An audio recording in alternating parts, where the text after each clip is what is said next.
holiday. So I'm trying to get a non-mole on him to get out of my life.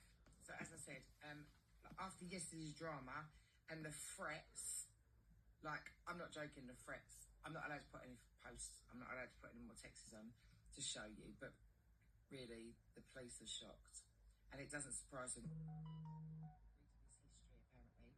So I'm going to give you a quick rundown of the lovely little love story that went wrong. So obviously everyone knows how I met him. And everything was perfect. You know, I absolutely met the man of my dreams. Was absolutely boom, boom, boom, heartfelt in love. And we got engaged very early. And everything was perfect. And everyone kept saying to me, Sash, like, he looks like your granddad, he looks like your dad. But for me, he was my Mr. Perfect. He was gorgeous, he was kind, he was loving, and everything I look for in a man. And I still got ridiculed, as you know, taking the piss out of him, on holiday. And basically, I had a holiday booked to Mexico, so this is when it all started going wrong. And he was like, you're not going to Mexico, Tracy, you're not going to Mexico, Tracy. I'm like, why? And he's like, I fucking don't want you to go. And then obviously the bully boy tactics didn't work. So he go, please don't go to Mexico, darling. It's going to be our first Christmas together. So did I feel a bit pressured? Yeah, I did. I know people think I'm a hard-faced cow, but I thought, do you know what, he is right. And there was after the engagement party, there was a little row with Tracy and me because she didn't like Richard because of his attitude. Obviously, I stuck up for him. I didn't know what the fuck was going on. And I told Tracy to go fuck herself. That's my man. And I don't usually do that with women. Never. Always put my women friend. But this one, I said, I'm not going to do that. So you either come and join in our family life, like me and Richard, and our life around us, or if you don't like either one of us, go away. So that was it. So obviously something was said about going to Mexico, and Richard kicked off and caused a rift between me and Tracy. So the idea then was that Richard was going to buy the holiday out. Richard's dad was going to buy the holiday out because Richard never paid for that holiday, his dad did. And literally, the money was going to get transferred about 10 days after because Richard couldn't get the money. He was waiting on his dad to transfer the money into the account. So in the meantime, what I didn't know was Tracy and Richard was texting until I read the messages with Tracy saying, don't worry, I believe you, Richard. You know, there's that fucking Sasha that I don't believe. And actually, the conspiracy was that Richard wanted her out the picture. And then once Richard was out the picture, once Tracy was out the picture, he would book a new date and we'd go to Mexico and he got what he wanted. And our friendship was be terminated with Richard. So that was exactly how it went.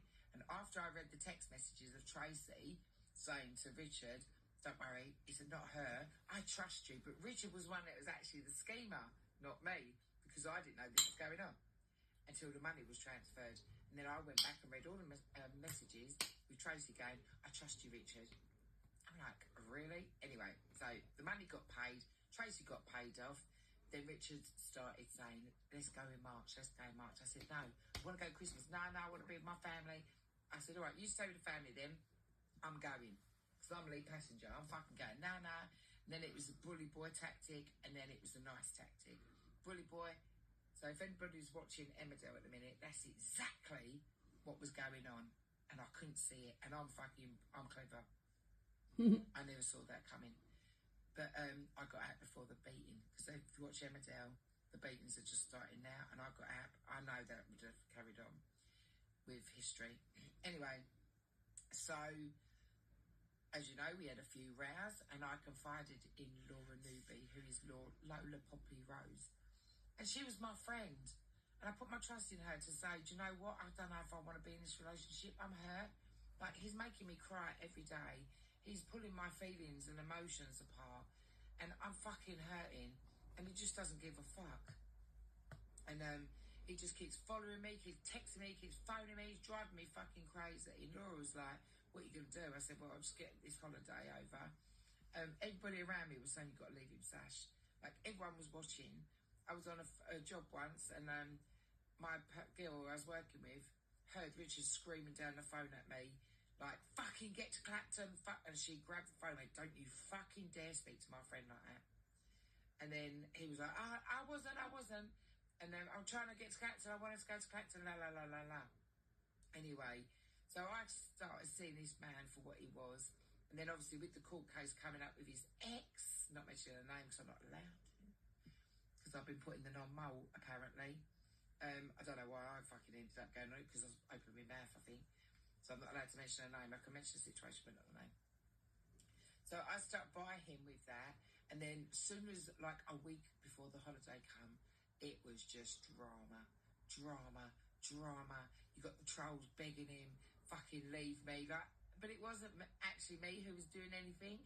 It was what you don't see was the bullying behind the scenes. Wanting me to keep going to his mum's, don't want to go. Keep wanting me to go out drinking, I don't want to go. Yeah, I'm out drinking now because I'm with safe company. Because when Richard has a drink, he gets the He didn't have no money. I was sorting his wages out for him. I was trying to section his money. So this is how you do this. No, he just sprung it. Everyone's going, he's on drugs. He's on drugs. I've done drugs test. You know the rest, blah, blah, blah. Anyway, so I thought, just get this fucking holiday over with and then I'm gone. So on holiday for the first week, it was lovely. The hotel was beautiful. The sun was lovely. The swimming pool was lovely. Everything was lovely. The food was lovely. And then the second week kicked in. Oh, Jesus. Mr. Mike Butler stepped up. And Richard cannot stand Mike Butler. It's a threat. And that was it. As you know, for the last couple of weeks, this has been absolutely horrific. But I've just come on here. I've ignored it. I've ignored Mike Butler. I've ignored Jill Holland. I've ignored Paul Collins, fucking Hayley Collins, the whole lot. We just laugh it off. Because it is pathetic that you'd sit in a box for like 5.5 hours talking about me. Like, my life's fucking that exciting. Anyway, yesterday's drama was, over the last 3 weeks, I've just been constantly being barraged with texts. I love you. I'm going to fucking kill you. I love you. I think you're the most amazing woman in the world. I fucking hate you. I'm going to fucking kill you. La, la, la, la, la. And now, up until half an hour ago, I'm still getting messages saying that he loves me and he's really sorry. And then the next text is, I fucking hate you. You're lying about me. I've got proof. I've put it all up. He's never sent them texts. Okay. So now, I'm getting all the trolls feeding off it. Do your videos. Do your best, because you know I don't give a fuck. And there was an incident where Richard apparently was threatening a man, and it apparently was Smiler. Now, Smiler don't give a fuck. Trust me, I've already spoken to Smiler last night. And Smiler don't give a fuck, mate. Smiler can handle himself, but he's saying, listen, I ain't a fighter. I ain't fighting over nothing, but I will be there this weekend. And if anything kicks off, then it will kick off. I'm not scared. I'll come and spend the weekend with you ladies and obviously Cheryl's new partner, and we're going to have a good time. I said exactly. So everybody has been put on alert. Now Met Police has took my statement and Essex Police are now informed. So there will be a patrol at my house. There will be a patrol where I'm going the weekend. I've had to say where I'm going and where I'll be, blah, blah, blah, blah, blah. So hopefully by the weekend he'll be notified that he's getting an order on him slapped. Unfortunately, the love dream didn't happen, which is absolutely devastating to me, as much as I come in here laughing. But my life is moving on. I'm going to go enjoy myself. I'm going to come out with my friends this weekend, and I'm going to do exactly what I did last weekend. Go and enjoy myself and have a party. And that's what I want you to do. Come and join us with us, because it's an amazing life. Never sit there worrying about something. Just go enjoy it.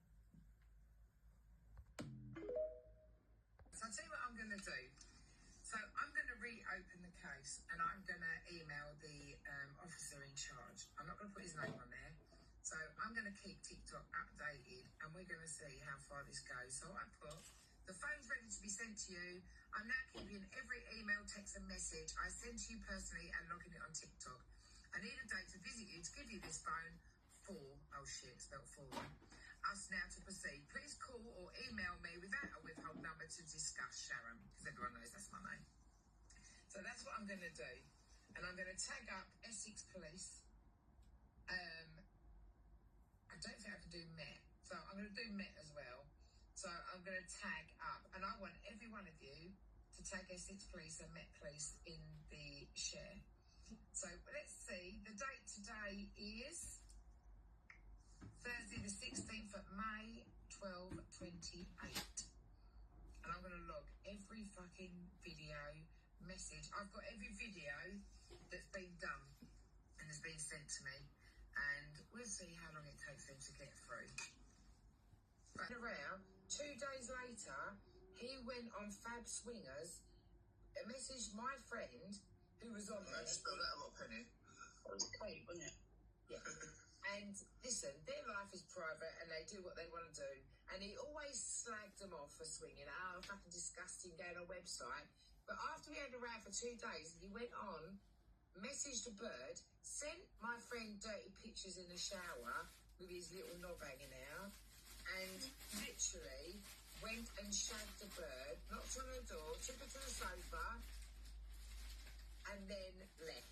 And then came to me when I found out 4 days later, because somebody had told me and showed me all the pictures, and it was true, which I never believed for 1 minute, that it was true, that he'd done this bird on the sofa and denied it. And I said, I've got the fucking proof. But actually, I thought, I was saying that he fucked, but he actually put himself in it and went, well, I only fucked on the sofa. And then I went to her to Jim, and she went, no, I never. So he put himself in it, really. But it was his Mexico thing when he started kicking that throwing suicide plan when we were in Mexico, talking about you then, yeah, on that thing, Live with Rudy. Literally, even last night on your live, he slipped into it. He come in, well, I was there, whatever. Oh, did you come tonight? Last night, did he? Yeah. Tonight. And then we done it tonight as well. Oh, yeah. See what happened? Because he asked me to move in with him, right? And I said no. Me and Mike was not on a relationship where we loved each other, where we had amazing sex. Like half the time, and I'm not being horrible, he couldn't get a fucking hard on anyway. And he did have problems, and I don't give a fuck because you've said worse about me. Like he had problems, he can't get it out. He's got diabetes, he's got all that shit going on. So it is medical, and I get that. But you can't come for me. And when they come for me, I just let them do what they got to do. I sit back. When it all calms down, then I come back and I say, right, hold on a minute, this is what happened. But you can't say to me that you love me and you want me moving in with you, then go shag a bird, and then expect me to still like you or have any. And then he's telling people I didn't really like her. I didn't want to go to Mexico with her because who would turn down a free holiday seriously to Mexico? Who would? No one. So Mike's got the hump because I said I would never ever get married. I would never ever live with anybody. And all of a sudden I'm buying wedding dresses. And then he goes to people, yeah, I got the up with her because she's done a GoFundMe page. Yeah, I heard him say that. Yeah. That's what he said. I swear on my life. I got the up because she's done. What business has it got to you? How people want to help me pay for my wedding dress? And he said he was disappointed in you because you done a GoFundMe page. Yeah. I did, yeah. Yeah, but for the dress, not for like everything that they've been saying. Look at that live. I told her to do it. Look at that live that night. If you was in there, you saw it. They all said, someone said something. I think it was Mandy said about doing a GoFundMe. We'll get your dress. Yeah, I was in there. And I did say, oh, GoFundMe's got a stigma, right? Oh, it's only for people who are ill or whatever. But it's not. When I looked at the categories, it had wedding. And I thought, you know what? Yeah. So I've done it. And the dress was, as you know, it was $2,300 because me and Richard went and got it that day. And we decided not to. And then I was trying on dresses, too many. But that one came in my mind all the time. And then when we went back, it was $1,700. So then I changed it to $1,700. And then I went back, tried the dress on, and went, oh, it's $899. So literally, what's her name, that other thing? Lush, what's her name? Annette. Annette. She fucked off. We went for a drink, and she fucked off. Then I come back, and I said to Richard, that dress is $800. Then we changed the GoFundMe page to $8. I think it was, is it $799? Yeah, because we've been to friend, we've been to friend, we've also wedding fairs, look at other dresses, haven't we? But you always come back to that one. because me and you picked that, Rich. Yeah, that's the first choice, The dress was lovely, everyone's seen it. And then she went, it's $8.99. So I put that $8.99 on GoFundMe because I didn't do it straight away. Oh, she's scamming people. She's put fucking £1,700 on that dress. I was like, really? But we chose to ignore it, didn't we, Rich? And I think we was £250 short. So me and Richard... we were called beggars and that sort of shit. We were called beggars, whatever. But like I say, look, people were saying to Sharon at the time, what can we do to help you out, to a little gift? What about the dress? That's it. Yeah. But then when she went and looked at categories, it was on there anyway, so what's it fucking anybody else? You go on GoFundMe, you'll see a category for wedding. 4:30 in the morning, need a wee. And I woke up to loads of messages in my WhatsApp. Oh my God, Sash, look, Richard's been in boxes with Cheryl and Melissa. I'm like, what? Reading messages. Apparently, I borrowed £450 last month. Yeah, I did, yeah. And what? But Mr. Danvers, Richard, I'm confused. Maybe it's a bit too early, but I'm confused. Apparently, Richard finished with me last night because I borrowed £450. Mr. Danvers, didn't you borrow £3,000 on a loan last month? I'm not getting this. And I can't speak to anybody because then nobody's awake. So Richard borrowed £3,000 last month on his car that his dad bought him. £222 a month he's got to pay back starting on the 7th of June from a car cash point car log loan. What's the difference between me borrowing £450 and paying it back, you borrowing £3,000, and Cheryl claiming someone for £20,000? I don't get it. Where's the principal? 450, 3,000, 20,000. What, Richard finished with me for that? Oh, Jesus. So I've just woke up. It's like 4:30 in the morning. Need a wee. And I woke up to loads of messages in my WhatsApp. Oh my God, Sash, look. In the morning, I'm bloody awake. Right, so I've just gone through 17 messages. So apparently Richard was in the box with Cheryl and Melissa and all that last night. I didn't see it, I went to bed after the live. And they're caning me because I borrowed £450. So my car insurance was due, I can't remember what date it was now. I think it was the 16th or 18th or something. So I borrowed £450 to cover it because I was waiting for a deposit from the wedding. And I didn't have it. And the person was going to pay it back, the £500 deposit. I had to wait for it for a week. So it didn't cover my billing for my car insurance. So I borrowed £450, which I'm paying back, to pay that bill. Otherwise I wouldn't have had no car insurance to go to work. And I was skint last month. But Richard borrowed £3,000 off his car that his dad bought him on a car log loan, which I've never heard of. And Cheryl robbed or took or borrowed 20 grand, but I'm the bad one because I'm paying my bills. But Richard borrowed £3,000 and went out, took people for drinks and dinner, bought aftershave and bought clothes, £3,000, and he's still got no money left now, and he's paying a loan back, as I just showed on that last video, but I'm the one in the wrong. And I really need that money for my car insurance because otherwise I wouldn't have been able to drive. I didn't go out and spunk it. I didn't go out and fucking, like, how did this all swing back on me quite quickly, as it always does? Anyway, I'm going to go and have my cup of tea and go and chill. Apparently Richard's finished with me because I borrowed £450. So it's just become brought to my attention. Apparently, more stuff has been said about me. So let me tell you a little bit of story. So he works for Homestead Caravans in Wheelie, Richard does. You want to start digging my life out, Richard? Let's go.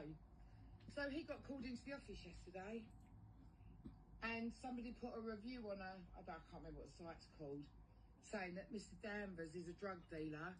He's been done for drink driving. He had a 2-year ban. His ex-girlfriend done him for drugs, la, la, la, la, la. So he lied and got out of it like he usually does.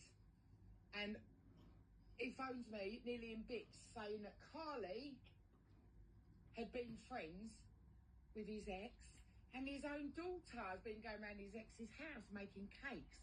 He is fucking fuming. So his boss called him in the office yesterday and said, what's going on? He said, I've seen it all over TikTok about you robbing £40,000 for a caravan. So what happened is he sold a caravan from Park Holidays in his last job, and he tried to get the customer's money back, 40 grand for a caravan. I don't know what the whole story was, but he got paid a couple of grand for doing it, and he got caught. So listen, you want to fuck with lives? Let's go. Let's tell everyone the truth about what you did, Richard, shall we? You want to get nasty? Fucking so will I. Just because you got the because I fucking had to pay my bills and you were nowhere to be fucking seen. So he works at Homestead Park in Wheelie, who sells caravans, and his boss got a little phone call saying that Richard had been done for drugs. He has been done for drugs. He has. He's been getting people to try and fucking come do me over. I found out it weren't none of them lot. It was fucking his doing. He's got a loan on his car and he's hid it from his mum and dad. Like, do you want me to carry on? So, Homestead in Wheelie Bridge sells caravans. You've got a fucking proper dodgy salesman there. And you know what? I am doing it out of anger because all he's done is fucked me over. Last week he's crying. I love her. You've heard it all, people. I love her. I want to be with her. She's the best thing since happened. Comes to my lodge. Phone calls. Mate, no wonder I had a fucking meltdown. And now he's turned on me. So it's time to do story time. I'm fuming. I am really fuming. You dirty rat. You had this planned all in the beginning, didn't you? So what? So I borrowed £450. I did borrow 10 grand or 20 grand. 450 because I had my fucking rent to pay because I had a shit month last month. I'm alright this month. It's fine. Because that loan will be paid off. And I'm not just saying it for effect. It will. But he's got the because where I got it from. But I didn't borrow 20 grand, did I? And not pay it back. I didn't rob someone over 20 grand. So listen, you carry on your life. Do not contact me again. You've been ringing me 8 times this morning. You sent me a message saying we're done. We are. Time out, tell it. Yeah. Homestead Caravans, you really done your research when you hired him. Every time he phones you up and goes, I'm not well, got a bellyache, ain't slept well, oh, I don't feel very well. He took the day off to be with me. He took the day off. He's always gone to work, always. But he's took the days off to go, well, I can't bother to go to work today. Should we do something different? You really did your homework there, didn't you? And I'm sorry, but I did ring you and I did warn you and you laughed it off and told Richard that you looked through the phone log and you said he never phoned me. He did. He phoned me 4 times that day and you stuck up for him and said, don't worry, Richard, we've just looked at the call log. We know you never done it. Fucking, you're joking. It comes through as Homestead Caravans on my phone.